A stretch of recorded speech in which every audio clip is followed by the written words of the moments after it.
Hi, this is Chatterboxing. I'm Sean. This is a bit of a late post-fight video for the Josh Warrington Lee Selby fight from last night. Um, it didn't go as I expected, to be honest. I was expecting Lee Selby to win the fight. I thought that with his reach advantage, I thought he's a better boxer from range. I thought he'd be sort of quick enough on his feet, and I was expecting him to move around a bit more. And the fact that Warrington is not really a big puncher, I didn't really see him being able to really impose himself enough on Selby to win the fight. But yeah, I was very wrong. I mean, don't get me wrong, I was expecting it to be a tough fight. I thought with the crowd behind Warrington, I know what the Leeds crowd would have been like at Ellen Road. I know what it would have meant to him. And he is a very tenacious, determined kind of character. So I did expect him to be in the fight and have it make it competitive. But I thought Selby would be, like a class above, to be honest. But amazing performance from Warrington. He came in perfect tactics. I was sort of expecting him to be, because when I seen him before, the reason why I thought that Selby would beat him, I just thought he was a bit basic. I thought he was a bit of a like Anthony Crolla kind of, with that style, like come in high guard, just come in behind the high guard, like jab, then like hook to the body, little step back, like the basic kind of Joe Gallagher, typical Joe Gallagher style. That's what I sort of expected from him. But he had an element of that, like where he'd come forward with that high guard, but he had a much better variety to his work than someone like Crolla. He wasn't just coming in jab, hook to the body, predictable, like sort of straight lines. He was coming in, putting Selby under pressure, and he was countering with some, left hooks, overhand rights, combinations, body work. I mean, he was really mixing it up. Selby was basically just trying to like jab him and throwing the odd hook here and there, but really, Warrington was landing much better punches from the off, and he was quick on his feet. He covered the distance well. Didn't really get hit with much, not really decent punch anyway. He obviously got hit with a few jabs, but came off better in all the exchanges. Timed it very well. Worked the body well. Out jabbed Selby at times, and then really kind of put it on him when he had a chance. Really, with that tenacity that he has, and he'd come in and obviously the crowd are really fired up, and he gets some good combinations off. Yeah, and Selby, I mean, he got cut, didn't he, like in the second round, which may have, was it the second round or third? I don't know. That may have had an effect on it, but no, Selby looked a bit one-dimensional in there as well. I mean, he wasn't really using his height, he wasn't really using his reach. He kind of came forward, looked a little bit lackluster in his style, and Warrington had just a much more intensity about him. His punches were a lot sharp. I mean, that left hook was wicked. I mean, he'd come with real quick left hooks, getting there like he couldn't miss Selby with them. So very, very good performance from Josh Warrington. Lee Selby, I think I heard him say that he's going to move up now. He is a big featherweight. He's very tall. He didn't seem like he had that much spring in his step.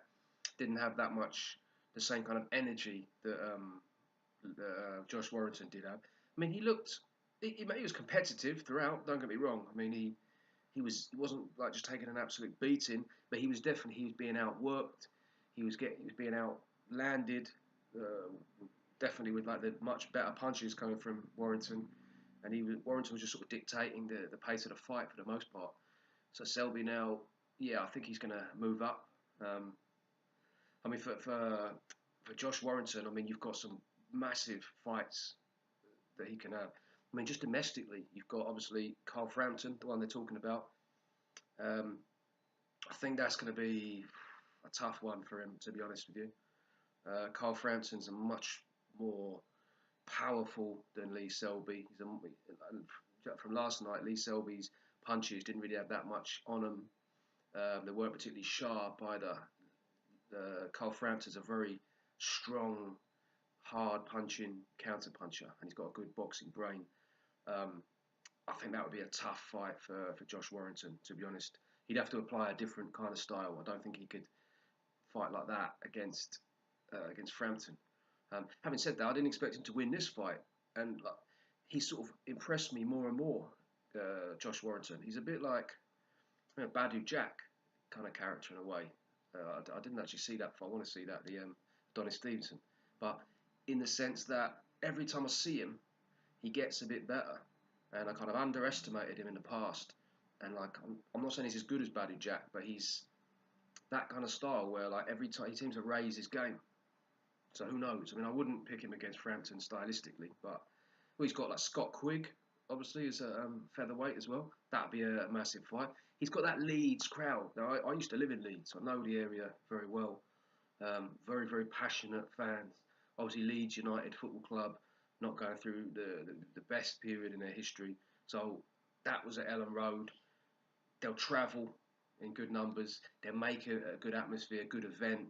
So he's got like a lot of drawing power, and he's definitely got the power to be the A side to most people. Really, I mean, there's not many people who can draw that kind of crowd and put on that kind of event, and it's only going to get better because now he's the first world champion from Leeds.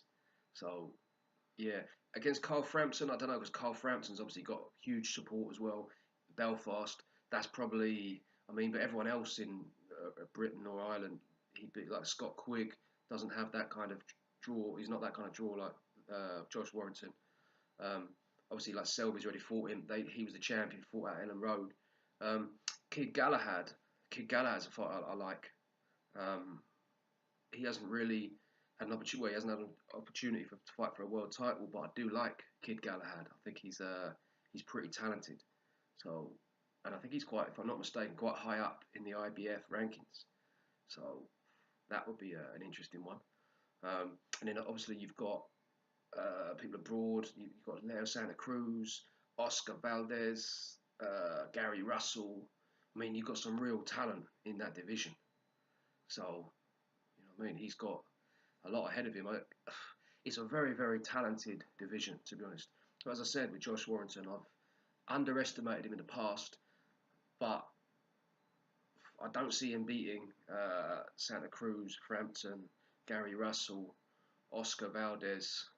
Maybe I'm wrong. Maybe he can. I mean, the performance he put on was brilliant last night.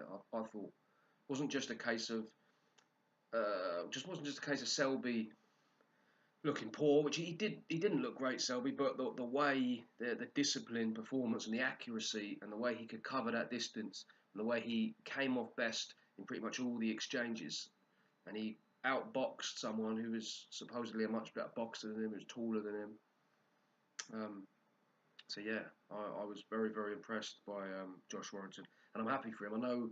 I mean, there was a lot of stuff before like the fans like giving it to Lee Selby and his trainer before. He's obviously got a lot of pricks like who support him, but you know he's still got like a very good fan base there. I think in the build up to this, a lot of people were kind of wanting Selby to win because of that. But no, I think Josh Warrington to me seems like a sound bloke, so I'm happy for him. Probably I imagine the Frampton fight will be the next one they make because they're both with Frank Warren. And he's going to need to pay a lot of money to bring someone like Valdez or Santa Cruz. I mean, Santa Cruz, he didn't want to come to Belfast, even though he said he would for the third fight against Carl Frampton. So I certainly wouldn't expect him to come over. Would he be up for going to? I'm sure he would. I'm sure he'd love to go to America to fight. The Leeds fans would travel in big numbers. So that would be quite an entertaining one. But yeah, I mean, I don't know who will be. If he'll have a fight, presumably he'll have one fight between the Carl Frampton fight. So yeah, I'm not really sure who that would be. To be honest, I doubt it would be anyone too difficult. Frank Warren's probably going to want to think, yeah, I can put these two now, my two biggest stars together, and, or at least at that weight, and have a big event. I imagine that'd be in Belfast. I might go to that if it is, to be honest. The event itself was quite good as well. The event was obviously Eddie Hearn's been putting on big shows, Wembley, Cardiff, all this kind of stuff. So that was the first time really I've seen Frank Warren for quite a long time put on a big event.